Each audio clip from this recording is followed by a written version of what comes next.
On a 10 matchs au programme ce soir en NBA. Est-ce que les équipes qui sont en train de tanker vont se faire exploser ou à un moment vont-elles avoir un sursaut d'orgueil? C'est ce qu'on va voir dans cette nouvelle émission, l'expert.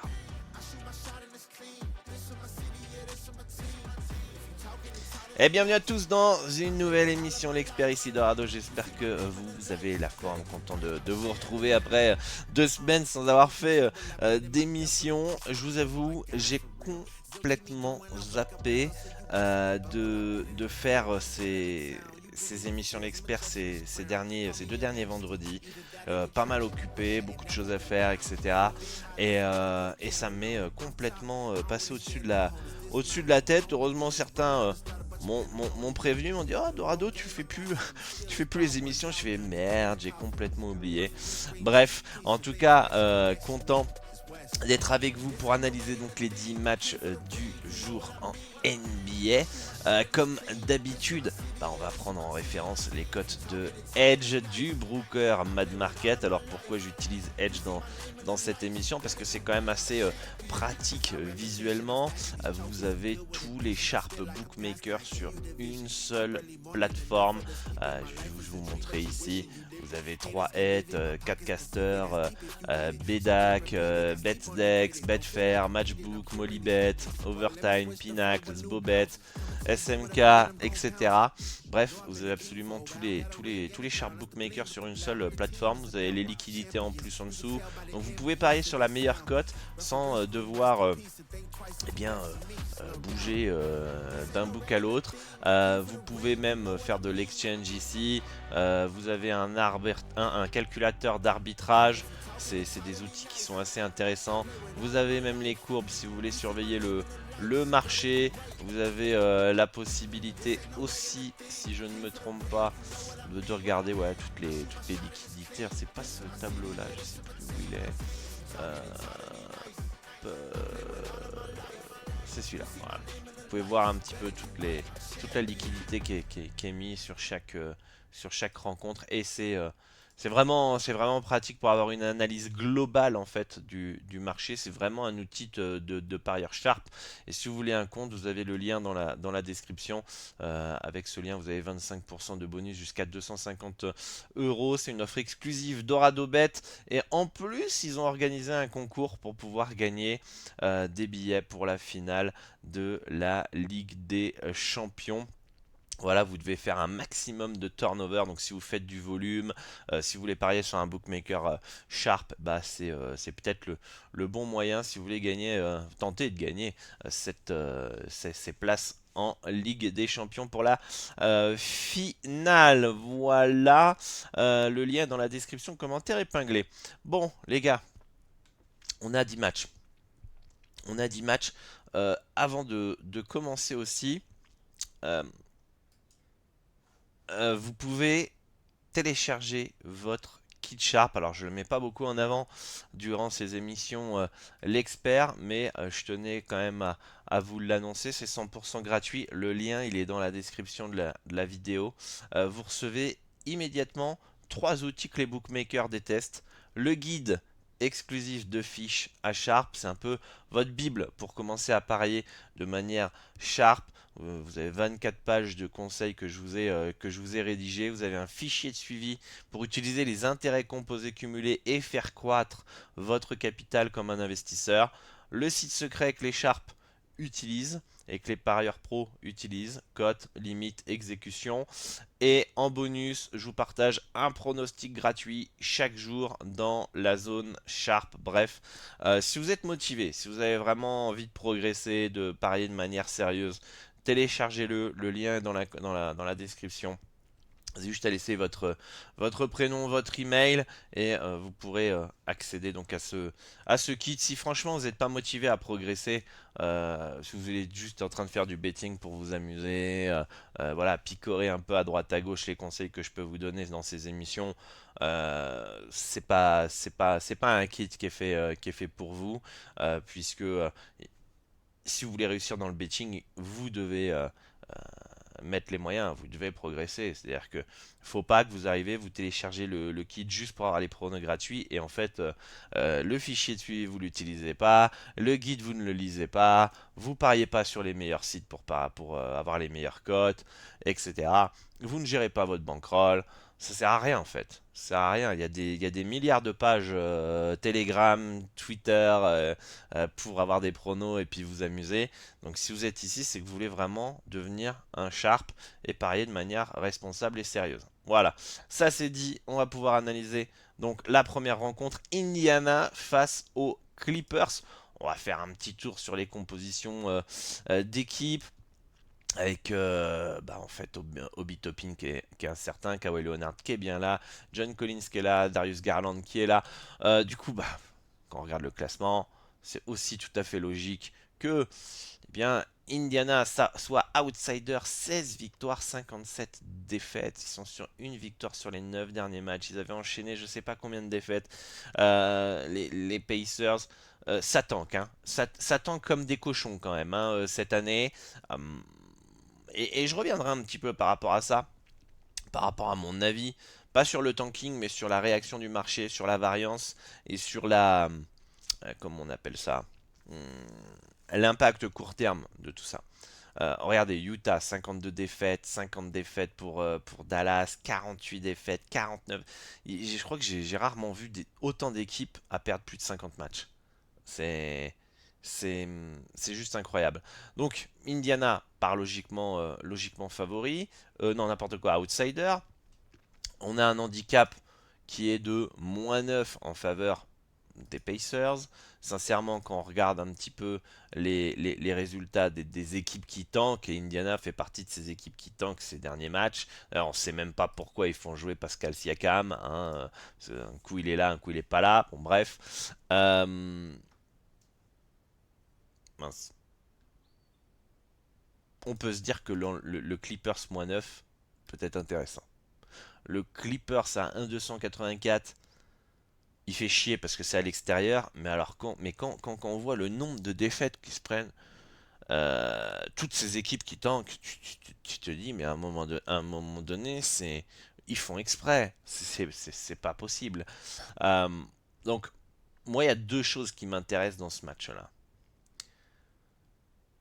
Potentiellement le -9, au vu de ce qui se passe au niveau du tanking, même si je le trouve abusé. C'est-à-dire que en temps normal, le +9 me semble intéressant. Le problème, putain, on ne sait pas si vous avez envie de jouer ce soir, Indiana.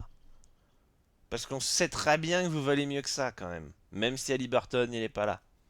C'est très bien que c'est pas 57 défaites, 16 victoires ce que vous valez.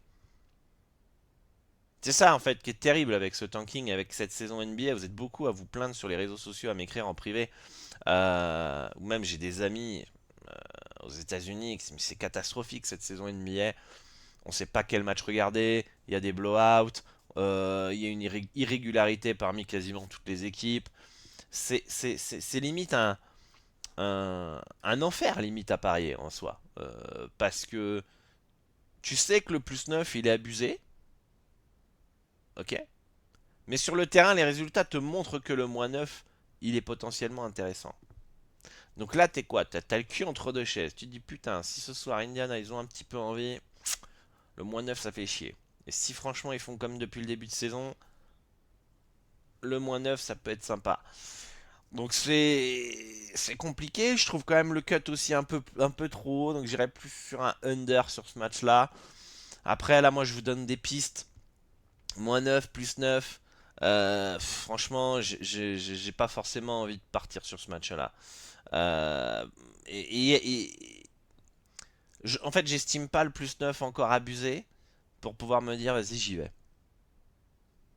Je l'estime pas encore abusé. Donc, mais je reviendrai plus tard parce qu'il y a tellement de matchs comme ça ce soir que on va pouvoir faire la même chose avec Utah, on va pouvoir dire la même chose avec les Bulls, Memphis, bref. Boston face à Atlanta, on passe au match suivant. Donc là, moi, premier match plus un under que je trouve un peu haut.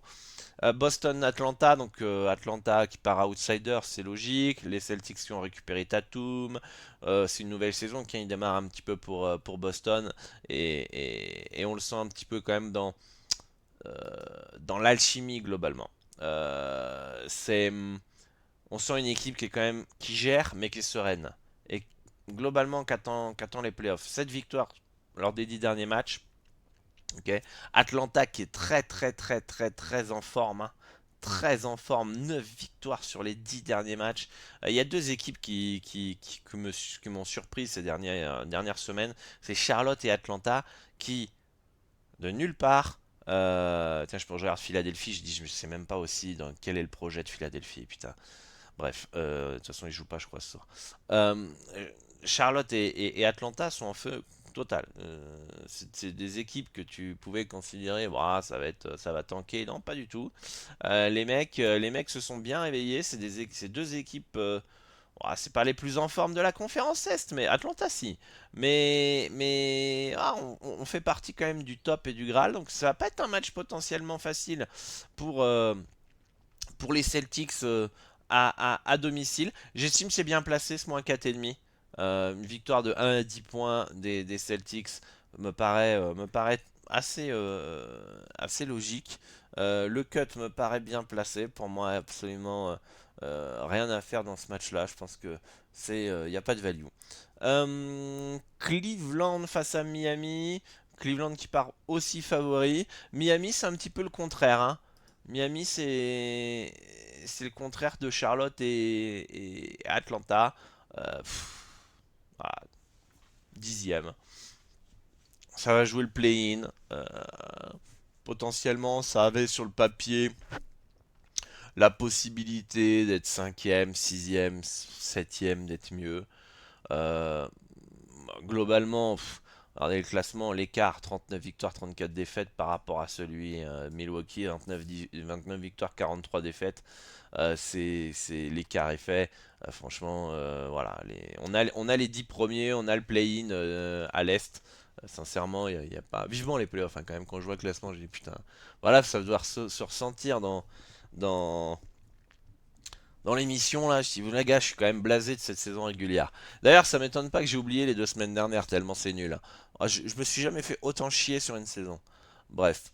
Euh, Miami, voilà, pas dedans. Cleveland, depuis qu'il y a James Harden, c'est quand même un peu mieux, mais ça manque de constance défensif. Les Cavs, logiquement favoris. Euh, Est-ce que le moins 5, alors on va aller chercher le moins 5,5, on va aller voir. Est-ce que le moins 5, le marché, qu'est-ce qu'il nous dit? Moins 5 et demi, c'est plutôt plat. Le sec, putain, Cleveland sec peut être intéressant. Euh,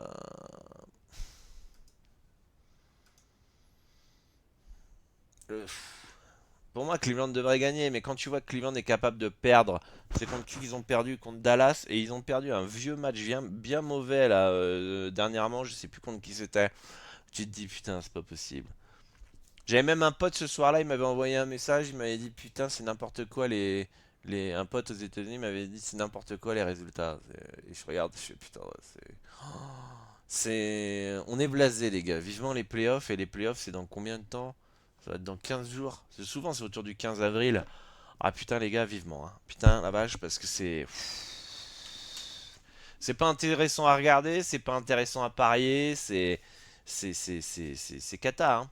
C'est cata regardez juste le dernier match des Bulls là. Les Bulls ils prennent 157 points face à. Ils perdent de 20 points, ils gagnent de 20 points le quatrième quart-temps, ils encaissent 157 points, c'est-à-dire qu'ils perdaient quasiment de 40 points contre les Sixers. 2 jours avant, ils te font un match de malade contre Houston. Houston aussi qui dégringole. Voilà. Pour moi, le cut me paraît un peu haut. Je vous conseillerais de miser une petite mise sur ce match Cleveland-Miami en termes de cut under 243. Pourquoi? Parce que c'est deux équipes qui peuvent bombarder. Le marché crée un peu de value là. Mais ça peut tellement bombarder que je mettrais une petite mise, genre un petit 0,25 U sur un petit under Cleveland-Miami. Bon, moi, ça me paraît raisonnable, paraît un peu abusé. Je partirais plus quand même sur une victoire des Cavs à domicile face au Heat. Ok. Euh, voilà. Et pareil, pas une grosse confiance sur cette rencontre. Memphis face à Houston. Bon, bah, Houston part logiquement favori. Un 12 à Memphis avec un petit âge de moins 13,5. On a un cut à 228 qui me paraît bien. Euh, j'ai quand même du mal. Alors, c'est là où je voulais un peu revenir un peu encore sur le tanking. Sincèrement, Memphis, soyons d'accord, ils tankent depuis le début de la saison. Ils ont une liste de blessés qui est monumentale depuis le premier jour quasiment. Là, on a un âge de plus 13,5. Statistiquement, je pense qu'on devrait avoir un handicap autour de plus 7,5 d'un point de vue. Là, c'est purement statistique, hein. Memphis encaisse 115,1 points. Houston encaisse. Non, pardon. Memphis marque 115,1 points en moyenne par match. Houston marque 114,1 points, c'est-à-dire que l'attaque de Memphis est meilleure que celle de Houston d'un point, hein, mais voilà, elle est équilibrée. C'est en défense que là il y a une différence. On a une différence de 9 points. Memphis encaisse 119, Houston 110. Donc rien que là, tu vois qu'il y a que 9 points d'écart, juste sur ça. Ensuite, d'un point de vue ranking offensif, alors le ranking offensif c'est une stat qui comprend toutes les stats d'une équipe, rebond, balles perdues, etc. Il y a 111,2 pour Memphis, 116 si j'arrondis pour Houston. C'est pas un écart hyper significatif. C'est-à-dire que offensivement, malgré toutes les absences qu'il y a à Memphis, malgré une équipe qui tank, Memphis offensivement tient la route face à Houston. Ils sont chez eux. Là où ça pique, c'est défensivement, c'est-à-dire qu'ils sont hyper permissifs, Memphis. Ok. En termes de ranking opposé, ils laissent 119 à Houston, enfin aux équipes opposées, donc potentiellement ce soir Houston, et 102,1 pour Houston. C'est-à-dire que la force de Houston reste dans ce match-là la défense. Ok. On a vu que Houston est quand même pas terrible dernièrement. Et c'est pour ça que je vous dis que d'un point de vue statistique, le plus 13,5 il est abusé. Le plus 13,5 il est abusé. Vous pouvez même aller peut-être chercher un petit plus 14 là. Plus 14 à 1,89. Statistiquement, donc le marché va contre évidemment parce que j'ai jamais vu autant d'équipes tanker cette année. Alors, le tanking, ça a toujours existé en NBA. Le tanking, qu'est-ce que c'est? C'est une équipe qui fait volontairement. Alors, c'est pas les joueurs qui perdent volontairement, parce que les joueurs vont aller chercher un contrat, etc. Le tanking, c'est l'organisation qui essaye de mettre, donc la franchise, la pire équipe possible sur le terrain pour perdre un maximum de matchs. Sauf que là, j'ai l'impression quand même qu'ils filent un billet aux joueurs pour ne pas jouer. Parce que c'est le nombre de fois que j'ai vu sur les réseaux sociaux les années précédentes, etc., etc., des players disent oui, je vais jouer, par exemple, Houston moins 14 ce soir, Memphis tank. Non mais vous croyez pas que c'est pas pricé dans le prix? Vous croyez pas, on n'est pas les seuls à dire Memphis est en train de tanker. D'accord? Faut pas oublier que les codes sont des probabilités, les codes sont ajustés déjà. Les bookmakers sortent via leur algorithme, via leur trader, une cotation. Ok. Donc, eux, ils ont déjà pris en compte le potentiel tanking déjà. Après, est-ce que c'est assez bien ajusté? C'est là où vous allez trouver un edge et une value potentielle. Et après, il y a le marché qui arrive. C'est-à-dire que là, si on prend Pinacle, déjà les traders ici, ils ont dit que le plus 14, ça valait du 1,735 sur Pinacle, 1,705 sur Betfair. Là, le marché a déjà pris en considération que Memphis est en train de tanker. Ok. Enfin, le marché, les traders. Ok. Parce qu'en plus, les Pinac va utiliser sa CLV passée pour pouvoir bien ajuster aussi potentiellement ses codes. Enfin bref, il y a plein d'outils qui permettraient de dire déjà en opening, une partie du tanking est déjà pricée. C'est là où je veux en dire. Une partie. Est-ce qu'elle l'est totalement? Ça, c'est la grosse question. Le marché estime que non. Parce que sinon, la cote, elle n'aurait pas augmenté. Un 847. Est-ce que on n'arriverait pas, justement, à un moment donné, sur des values sur des équipes comme Memphis plus 14. Et là, la question, jusqu'à quand en fait il faut jouer contre Memphis? Moi, je pars du principe qu'un Memphis plus 14, déjà, statistiquement, il est abusé. C'est pas comme si les trois quarts de la saison, ils ont joué avec Ja Morant et tout, machin, etc. Voilà. Non. Ils ont joué toute la saison sans Ja, sans Jackson maintenant qui est parti, sans comment Eden, voilà, ils ont sans Pippen aussi qui a pas joué. Bref, il y a plein de joueurs qui n'ont pas joué. Enfin, c'est une des équipes qui a eu le moins de joueurs disponibles globalement de son effectif principal. Et malgré tout, on a un plus 6, plus 6,5 statistiquement à peu près. Les bookmakers nous offrent un plus 14. C'est-à-dire que, ok, il y a 8 points en plus juste pour le tanking.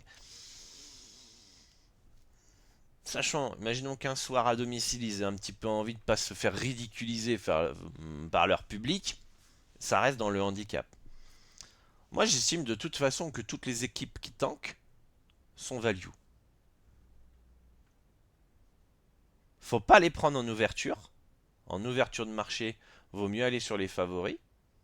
Mais encore, pour moi, ça reste une stratégie risquée. Mais si on regarde même Indiana, ça donne quoi? C'est plat là. Mais bon, globalement, le marché est quand même parti légèrement sur Indiana. Sûrement parce que Siakam est là. On n'a pas encore fait d'autres équipes qui tankent. Euh, Là, on voit bien que le marché va contre Memphis. Ça, c'est clair. Parce que ce serait pas abusé. En plus, vu la dynamique de Houston. 4 victoires sur les 6 derniers matchs. Hein. C'est pas bon, Houston, en ce moment. Hein. D'ailleurs, depuis que KD s'est fait griller, enfin, il y aurait les rumeurs qu'il aurait des faux comptes sur Twitter et critiquerait ses coéquipiers, etc. Depuis ce moment-là, c'est quand même mauvais. Hein. Donc, moi, j'irais plus sur un Memphis plus 14 sur ce match-là. Voilà. Un Houston à 1,127, est-ce que ça vaut le coup? Pas convaincu. Pour moi, non. Pour moi, je fais du Memphis plus 14 ou rien. Quoi. Voilà. Après, si t'es pas ultra confiant ou à l'aise de jouer contre des équipes qui tankent, tu mets une petite mise au pire si t'es d'accord avec ça. Si pour toi t'as une value sur Houston, bah let's go, va sur Houston. Si t'estimes que toutes les équipes qui tankent sont pas pricées, qu'elles vont se faire, il n'y a pas encore assez, ou elles sont pas encore assez pricées, et donc il y a encore value sur Houston, go quoi. Mais quand tu fais un point de vue statistique plus, tu prends l'opening pinacle et tu te dis ok les traders c'est pas des guignols, leur algorithme c'est pas non plus des guignols, c'est quand même le seul bookmaker qui limite pas les parieurs gagnants. Tu peux te dire, ok, à un moment donné, si t'attends avant pour valider Memphis, peut-être que vous l'aurez à plus 15. Pour ça, je vous parle souvent de questions de timing dans l'expert. On en a parlé dans les précédentes émissions. C'est exactement ça. Les équipes qui tankent, c'est une question de timing. Tu le prends une demi-heure avant, tu as une value. Tu le prends une demi-heure après, t'en as pas, et inversement. Donc moi, plus du Memphis là, plus 14 dans ce match-là. Ok, ici, Chicago, ok, ici logiquement favori face à des Bulls, bah, comme je vous l'ai dit, capables de se faire éclater contre les Sixers, capables de gagner Houston. On sait pas, on sait pas trop quoi avec les Bulls. Okoro va être là, Guidet va être là. Simmons pas là, Yabusele est incertain. En face, c'est autocomplet. Ok, ici devrait gagner assez nettement, assez facilement. Euh, Est-ce que pareil, est-ce que le plus 19,5 est pas intéressant? Là, on peut voir que c'est quand même plat. Donc, on voit bien quand même que là, le marché est, par rapport au jour précédent, que le marché estime quand même que là, on arrive quand même à un petit top au niveau des handicaps. Où là, voilà, on peut estimer que c'est un peu trop haut, quoi. Un peu trop haut. Est-ce que les Bulls vont perdre de plus de 20 points? C'est la question, hein. 50% du temps oui, 50% du temps non. Ok, ici, c'est comment ils ont de l'avance sur le deuxième. Non, il n'y a pas trop d'avance. Ils gagnent en moyenne leur match de 11 points. Ils ont de l'avance sur Détroit pour la finale NBA potentielle. Donc il n'y a que les Spurs qui sont dangereux. Donc ils gagnent de 11 points en moyenne. Statistiquement, l'handicap devrait être potentiellement de, ouais, plus 14. Comme Memphis, hein, c'est la défense. C'est la défense qui fait une énorme différence. Putain, Chicago, putain, ils sont. C'est la porte des étoiles, Chicago. Putain, la vache, défensivement. Euh, Mais pareil, ils sont assez irréguliers, les mecs. Parce que regardez, ils sont quand même à 4 victoires sur les 10 derniers matchs. Donc c'est pas non plus. Ils ont joué contre qui les 10 derniers matchs? Ils ont perdu contre Philly, ils ont battu Houston, ils ont perdu de peu contre Cleveland, ils se sont fait déboîter contre Toronto, ils ont battu Memphis largement, ils sont restés dans l'handicap contre les Clippers, ils se sont pas fait si éclater que ça face aux Lakers. Ok, ils ont battu les Warriors. Grosso modo, ils ont battu quand même. Donc là, on a une, deux, trois, il nous manque. Ils ont battu Phoenix. Et ils ont perdu contre les Kings, quoi, putain. Ouais, bah regardez, ça jouait contre le Thunder, ils sont restés dans l'handicap, ils ont perdu de 8 points. C'était chez eux. Donc,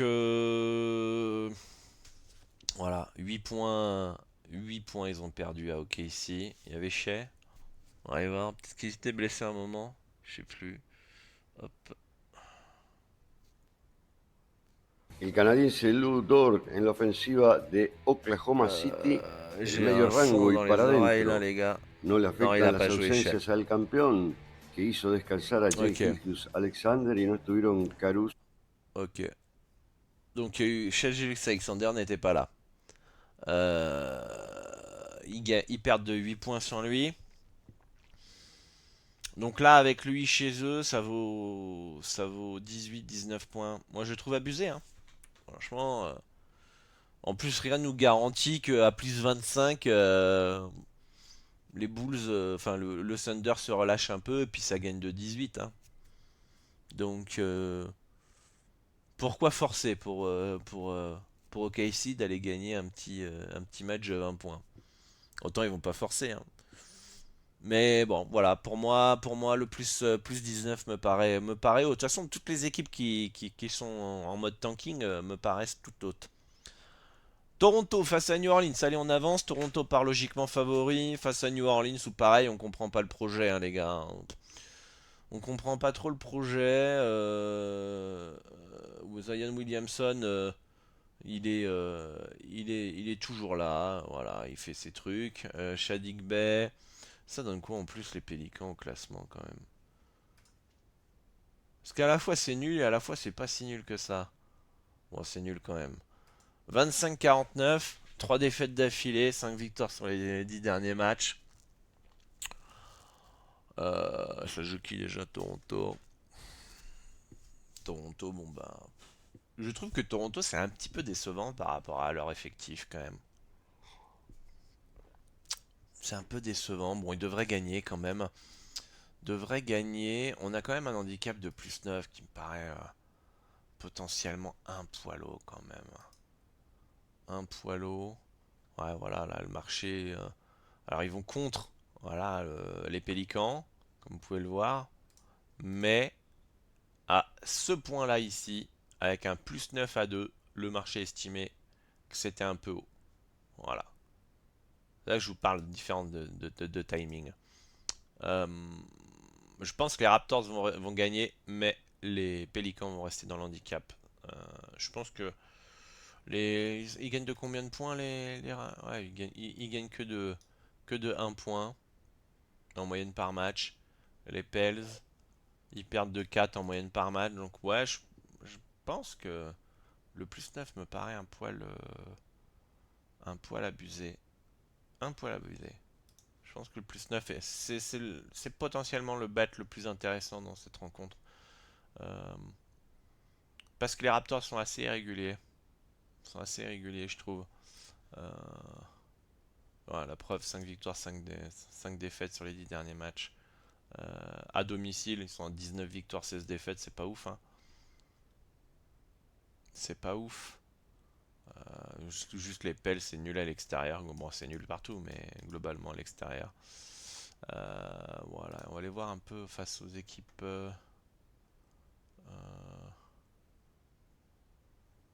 Ils sont à 21 victoires, 5 défaites face aux équipes à moins de 50% de victoires. 9 victoires, 39 défaites. Bon, de toute façon, on ne demande pas aux Pélicans de gagner, on demande de rester dans l'handicap. Donc, s'ils gagnent, tant mieux. Mais ouais, plus 9 me paraît légèrement un peu haut. Denver qui part logiquement favori face à Utah. Utah, encore une équipe qui tank là. 21, 52 défaites. Euh, on avait combien d'équipes l'année dernière qui avaient perdu plus de 50 matchs? On en est quand même. Une, 2, 3, 4, 5, 6, 7. Il y en a eu 7 au total l'année dernière. Et cette année, 1, 2, 3, 4, 5. Ça c'est acté, il manque 2 défaites. 6, 7, 8. On en a une de plus. On a une de plus et Chicago et Milwaukee qui, s'ils perdent 7 matchs, on va peut-être en avoir une des deux, 9. On va peut-être en avoir 9. Après, c'est le visuel aussi, hein. Faudrait regarder les différents. Ok, ils ont perdu X matchs, mais combien ils se sont fait éclater aussi, le différentiel. Donc, ouais, donc Utah, 3 défaites d'affilée, 2 victoires, ils ont gagné. Putain, ils ont gagné contre qui? Contre Milwaukee, 128-96, et contre les Warriors, 119-113. Les Wizards, ouais, les équipes de merde, quoi. Ça se fait. Ça se fait bien déboîter quand même à Utah. 133-110 contre Washington. Putain. Putain. 143-127 contre Toronto. 147-111 contre Minnesota. Putain, ça encaisse du point. Ah, sur les 1, 2, 3, 4, 5, 6, 7, 8. Ah, ça encaisse du point sur les 8 derniers matchs, hein. C'est porte ouverte, hein. 134, 124, 116, 147. Bon, petit 96. Petit sursaut d'orgueil, hein, comme quoi ils ont envie. Quand ils ont envie, ils peuvent. 126, 143, 133. D'ailleurs, 133, 143, 126. Je me pose la question justement au niveau du under. Putain, il est presque à 250. Est-ce que justement par rapport à ces 3 derniers matchs, on n'a pas un abus sur le cut? Que les gens estiment, vas-y, ça va encaisser des malades, et puis en fait, ils vont faire un match à 96 points, encaisser, on va rien comprendre. Est-ce qu'il n'y aurait pas un petit abus quoi sur le cut? Petit under, petite mise aussi, hein, vous avez vu. Petite mise, ça se fait bien éclater, hein, putain. Putain. Le problème de Utah, Memphis et c'était quelle équipe? Chicago. Les trois ont le même problème. Offensivement, ça va. Défensivement, c'est là où ça peut tout péter. Et en fait, et la défense, pour avoir joué au basket, la défense, c'est de l'envie, hein. C'est de l'attitude, hein. C'est tout, hein. Alors c'est dur physiquement, euh, mais faut aller à la castagne, quoi. Tu vois, c'est, c'est de l'attitude. Et statistiquement, ça prouve que ces équipes-là, elles sont mauvaises défensivement, mais elles sont. Chicago, ça encaisse 121, c'est beaucoup, mais 125 pour Utah. Memphis, 119. Ça reste des mauvaises équipes défensives. Euh, mais pour avoir 120 points de moyenne encaissée, il faut que parfois tu fasses du 130, 140 encaissé, et puis pas parfois du 100, 110, quoi. Donc, ça veut dire que certains soirs t'as envie, certains soirs t'as pas envie, quoi. Et c'est tout le problème de ces équipes et de cette fin de saison NBA, où finalement tu te retrouves avec des équipes imprévisibles. Alors c'est la variance, parce que ça tu peux pas vraiment le prévoir. Euh, ce- Utah, ça perd en moyenne de combien de points? Regardez, ça perd de 8 points en moyenne par match. Ça tanque depuis le début de la saison.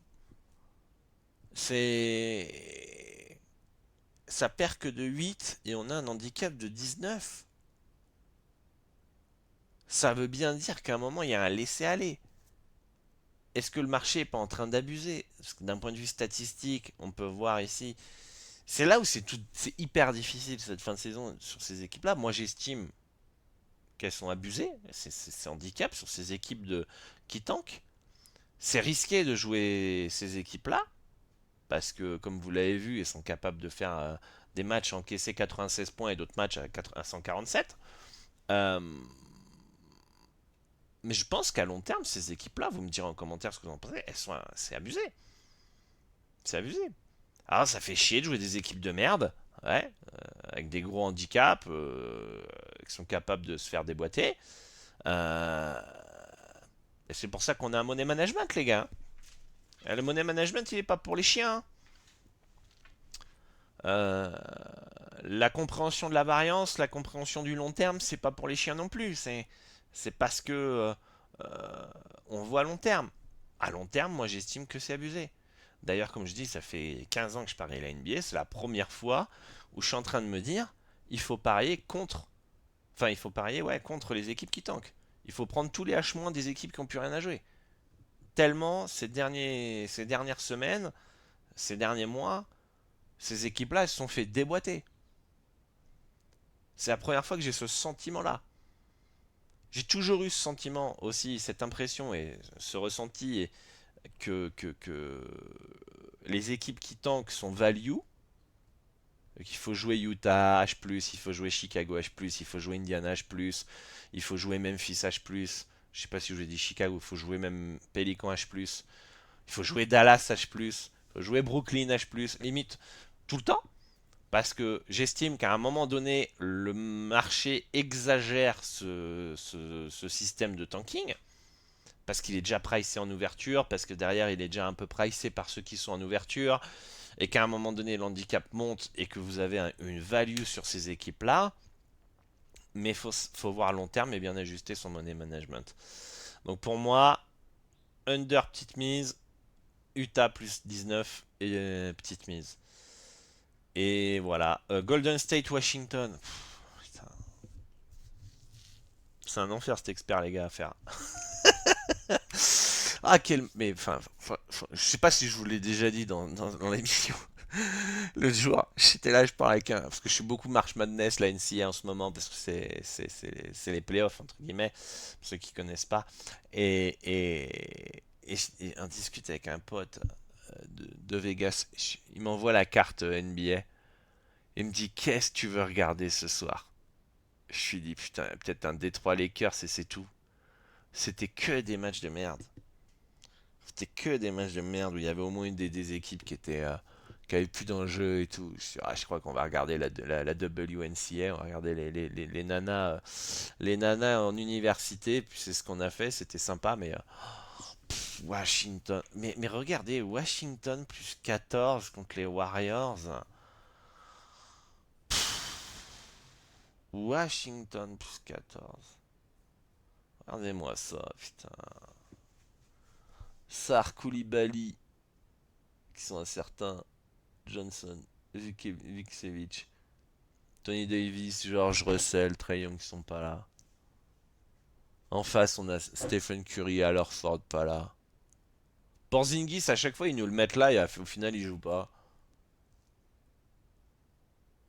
Sincère- Sincèrement, moi, j'ai pas envie de partir sur un Warriors moins 14, les gars. Rien que Koulibaly et Sarr jouent, il y a value sur Washington plus 14. Parce qu'encore à moins 14, les Warriors avec Butler, avec Curry et tout. Je dis, bon, ok, limite, faut y aller dessus, tu vois. Mais là, bon, les gars, voilà ce que je vous expliquais depuis tout à l'heure. Pour moi, value sur Washington plus 14. Voilà, bon, le marché s'en fout, j'ai l'impression du match comme ça. Mais ouais, je vois pas. Euh, j'ai un -11 statistiquement. Pareil, même problème, hein, c'est la défense Washington, hein. Ça permet 132 unités de ranking. Monumental ça, 132. C'est-à-dire que tu laisses les rebonds aux autres, tu perds des ballons, tu les laisses marquer facilement. Grosso modo, c'est un peu ça si je dois faire le ranking. Euh,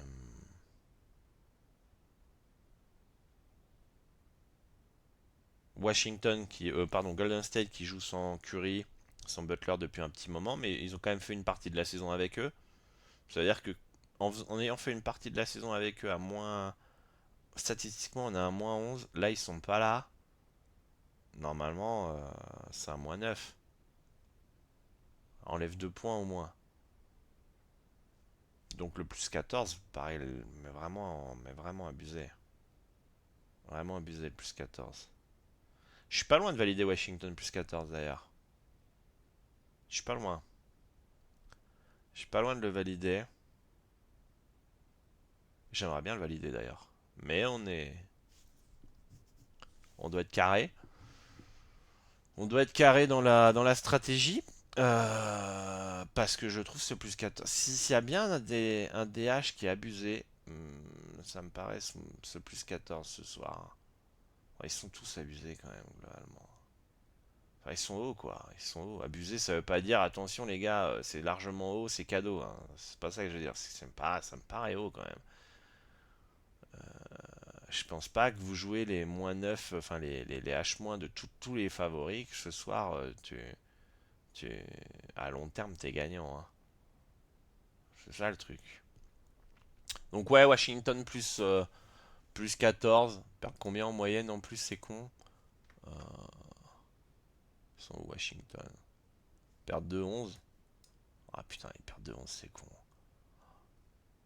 Oh putain, c'est une victoire à 9 des ouais.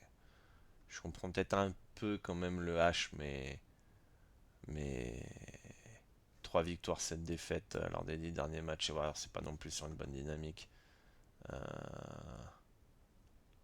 Ouais, -14, ça me paraît haut quand même. Allez, on enchaîne parce que là, putain, c'est un enfer. Portland face à Dallas. Portland, bah, qui est favori logique. Ça donne quoi d'ailleurs, Portland? 37 victoires, 37 défaites. 7 victoires lors des 10 derniers matchs. Alors qu'ils ont un différentiel de -1. Donc ils perdent de -1 leur match en moyenne. Ça joue Dallas. Dallas déjà éliminé, hein, pour les playoffs. D'ailleurs, il n'y a même pas d'enjeu non plus à l'ouest, hein. Les 10 premiers sont connus. Euh, Dallas, ils sont là à 5 défaites d'affilée. Ça perd de 5 points de moyenne par match. On va regarder un peu les absences. Dallas, ils sont là. Gafford, Martin.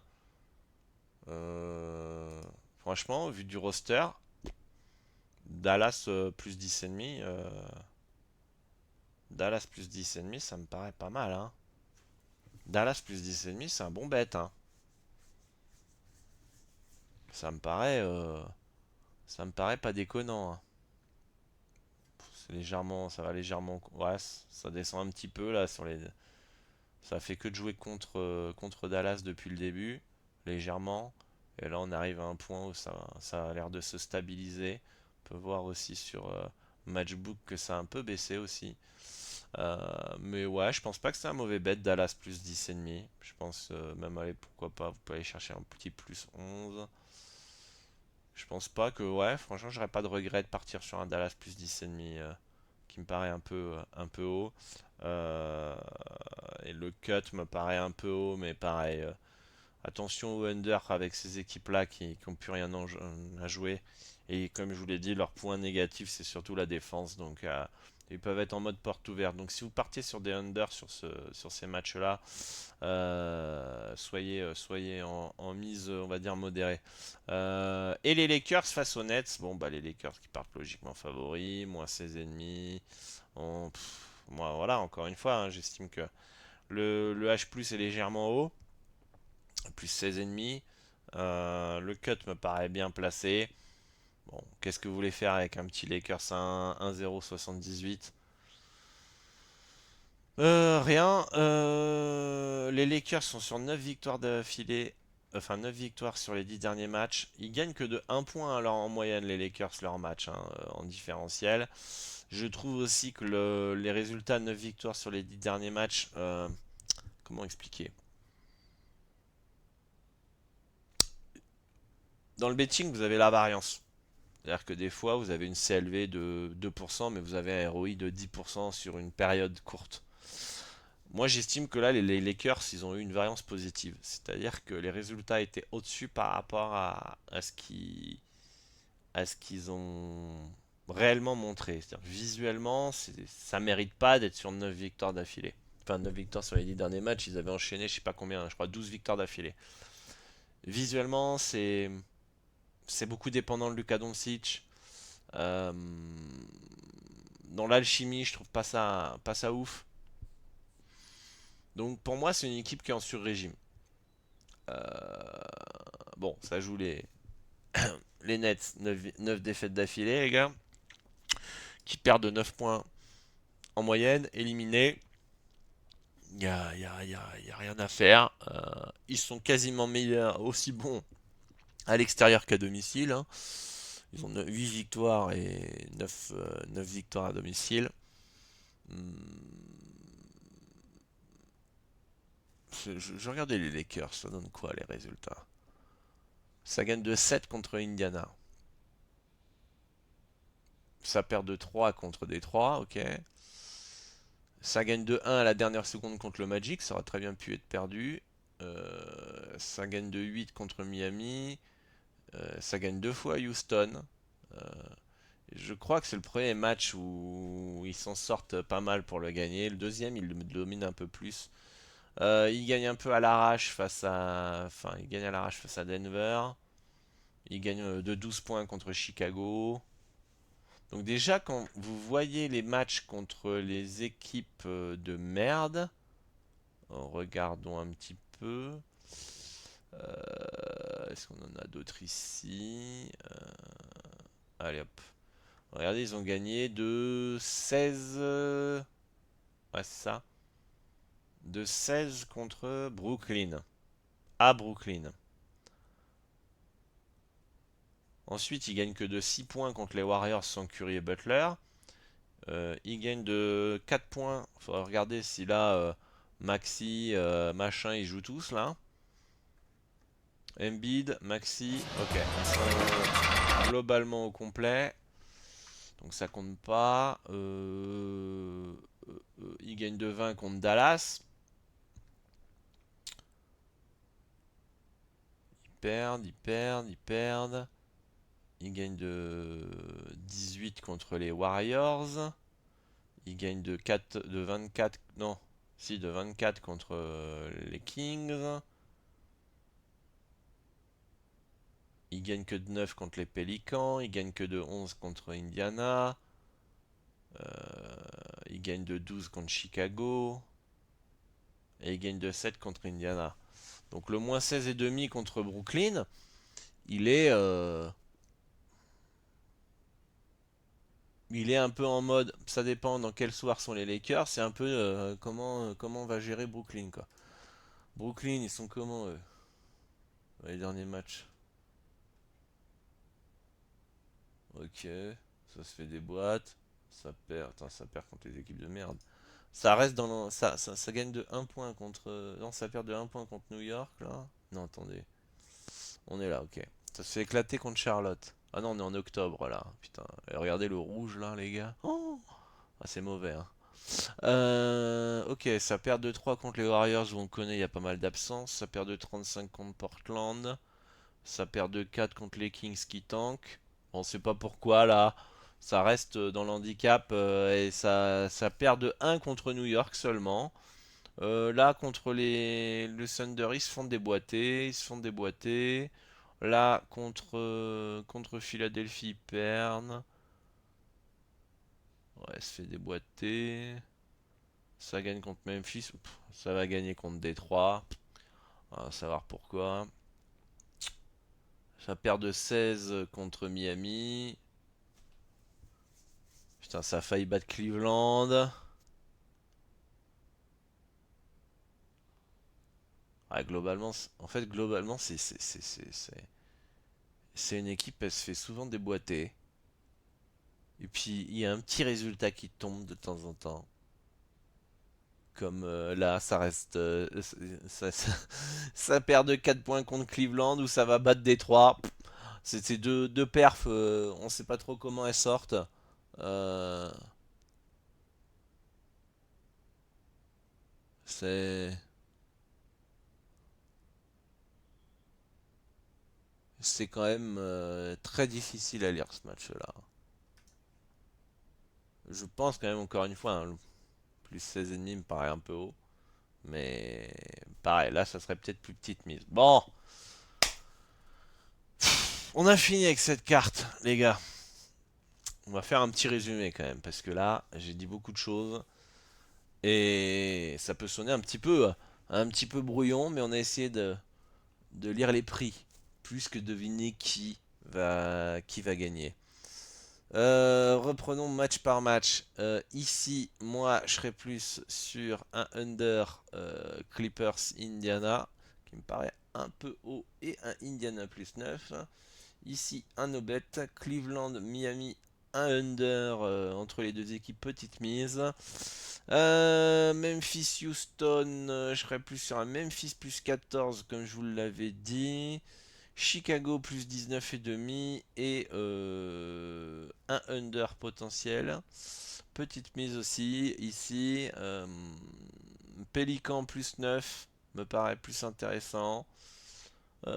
Utah plus 19 et un under 249. Bon, on n'est pas loin le under de 249. Un peu haut, donc petite mise aussi.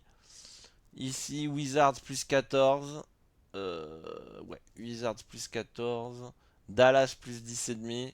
Et potentiellement un under, petite mise. Et ici, un Brooklyn plus 16,5 dans cette rencontre, les gars. Voilà, pour une map tellement compliquée que c'est un des experts les plus longs que j'ai fait avec 52 minutes d'émission, mais on a essayé de débroussailler ce bordel en, en NBA, les gars. On a vraiment essayé de débroussailler tout ça. Euh... Allez, vivement les playoffs, les gars. Moi, c'est ce que je vous dis. C'est c'est quand même c'est quand même des maps qui sont pas simples. Je pense que c'est des maps qui sont aussi soumis à énormément de variance. Ce que je vous ai essayé de vous expliquer par rapport au timing, par rapport au tanking, au pricing d'opening, par rapport au pricing que le marché va créer derrière, qui va créer derrière une potentielle value sur certaines équipes, ça reste du niveau avancé. Donc je sais qu'il y a beaucoup de parieurs débutants qui ne vont peut-être pas forcément comprendre tout ce que j'ai dit là dans cette émission, parce que vous avez souvent l'habitude, vous, ah, qui va gagner, de deviner qui va gagner, jouer Madame Irma, alors que le pari sportif, c'est pas du tout ça, c'est essayer de savoir à quel moment tel prix est exagéré. Est-ce que c'est le bon moment d'entrer? Est-ce que c'est le bon moment d'attendre? Etc. C'est ça le betting. Vous avez des probabilités, vous avez des marchés qui sont là, vous avez les datas, des statistiques, et à quel moment c'est abusé? À quel moment le prix qu'on vous propose, si on vous vend des bananes, là tu dis non c'est trop cher, ou non là ça c'est une bonne affaire. Vous devez réagir comme ça dans le betting. Parce que si vous commencez à jouer Madame Irma, vous pouvez potentiellement réussir. Je dis pas le contraire. Vous pouvez jouer un... Ah ça ok ça me paraît haut mais... On va essayer de prendre un exemple. Euh, la cote, comment dire, elle est peut-être pas forcément value mathématiquement, enfin, pas mathématiquement, c'est pas le bon mot, parce que si pas value mathématiquement, vous n'allez pas gagner de l'argent. On va dire statistiquement, brut, il n'y a peut-être pas forcément de value. Ok? Parce que les statistiques ne prennent pas tout en compte, etc. Et que vous, par votre vos regards de match par rapport à votre ressenti, par rapport à votre expérience. Vous dites, non, là, il y a value sur euh, Rennes, par exemple, au football. Vous pouvez potentiellement avoir raison. Et donc avoir pris une value. Ça, de toute façon, la CLV va vous le dire. Et vous pouvez être en bénéfice en, en essayant de deviner, je les vois gagner, etc. Parce que vous faites une corrélation quand même malgré tout avec ce prix. Ah, ça me paraît intéressant cette cote là. Je les vois gagner en plus, ça me paraît intéressant cette cote. Et vous pouvez quand même vous en sortir. Le problème des parieurs qui font ça, c'est comme il n'y a pas forcément une compréhension profonde des mathématiques, des probabilités, de la variance sur le long terme, font qu'au premier bad run, ils vont douter. Ils vont péter un plomb. Et ils vont tout remettre en doute. Ok. Un parieur pourrait gagner comme ça si derrière il comprend qu'il va pas faire un 100% de réussite, si derrière il comprend qu'il a un bon money management, si derrière il comprend qu'il doit parier sur les meilleures cotes, que sur les meilleurs bookmakers, que il sait qu'il y aura des périodes de bad run sur des milliers de bêtes, des périodes de break-even sur des milliers de bêtes, et qu'il accepte de ne pas forcément avoir raison. Le problème de tous les parieurs qui cherchent à faire Madame Irma, c'est quoi? C'est qu'ils veulent essayer de faire un 100% de réussite tous les week-ends. Sans avoir cette notion de variance derrière. C'est impossible les gars. Vous pouvez essayer de deviner, oh, je le sens bien, ils vont gagner, machin, etc. Pour essayer d'avoir le bet parfait pour le week-end. Pour ce samedi, je veux le bet parfait. Sauf que ça n'existe pas ça. Et c'est ce qui fait exploser, énormément les parieurs. Voilà les amis, allez, bonne chance à tous, bon week-end pour vos pronostics. Et puis bah nous on se retrouve pour une prochaine émission l'expert, un prochain Dorado Show. D'ailleurs normalement la dernière fois je devais faire un live, c'est tous les premiers dimanches de chaque mois. Donc là ça va être dimanche 5 avril, je serai en direct sur YouTube. On passera un bon petit moment, vous pourrez me poser vos questions. Ok, la dernière fois je l'ai pas parce que j'étais malade. On l'avait fait en 1er février. Mais voilà les gars. Bonne chance pour vos pronostics, soyez prudents dans votre money management. Et moi je vous dis à très bientôt pour une nouvelle émission. Ciao ciao.